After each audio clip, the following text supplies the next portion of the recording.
MLA Paidi Rakesh Reddy అన్నారు ఎడ్ల బండి మీద ప్రయాణం చేసి వచ్చారు. ఎట్లా అనిపించింది, ఎందుకు వచ్చారని ఒక్కసారి మాట్లాడించేటువంటి ప్రయత్నం చేద్దాం. పైడి రాకేష్ రెడ్డి గారు, ఎందుకు అసలు ఎడ్ల బండిని ప్రధానంగా ఎంచుకున్నారు? అసెంబ్లీ వేదిక ఉంది కదా మీకు మాట్లాడాలి. ఈ రైతు ద్రోహ ప్రభుత్వం ఏదైతే కాంగ్రెస్ ప్రభుత్వం ఉందో, తెలంగాణ రైతుల వ్యతిరేక ప్రభుత్వం ఇది.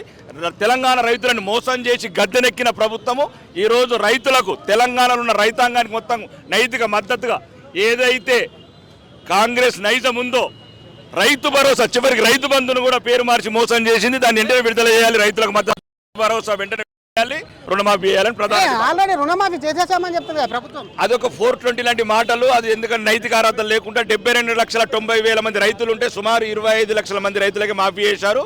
దాన్ని వెంటనే అందరి రైతులకు వర్తించేటట్లు ఏ రోజు రాహుల్ గాంధీ గారు, ప్రియాంక గాంధీ గారు రైతు డిక్లరేషన్లో చెప్పారో, తెలంగాణ రైతులను మోసం చేశారో దాని మీద ప్రధానంగా ఈరోజు డిమాండ్. టెక్నికల్ ప్రాబ్లం ఉన్నాయి చాలా మట్టుకు, అటు ఖాతా సంబంధించినటువంటి వివరాలు కానివ్వండి, ఇంకా చాలా టెక్నికల్ 10%కి లేని టెక్నికల్ ప్రాబ్లం రైతుల గురించి ఎందుకు వచ్చింది?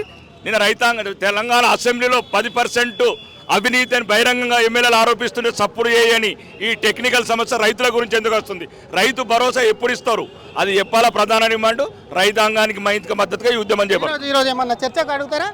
పక్క రైతుల వైపు ఉండేది ఒకే ఒక పార్టీ, భారతీయ జనతా పార్టీ. గత ప్రభుత్వం కావచ్చు, ఫామ్ హౌస్లో ఉన్న ప్రతిపక్ష నాయకుడు కావచ్చు, ఈరోజు రైతులకు పంట బీమా కావచ్చు, రైతు భరోసా వెంటనే ప్రతి రైతులకు సంబంధించిన ప్రతి సమస్య మీద పోరాడేది ఒకటి భారతీయ జనతా పార్టీ మాత్రమే. 10% నేను తెలంగాణ అసెంబ్లీలో టెక్నికల్ సమస్యలు లేవు, లంచాలకేమో టెక్నికల్ సమస్యలు వస్తలేవు.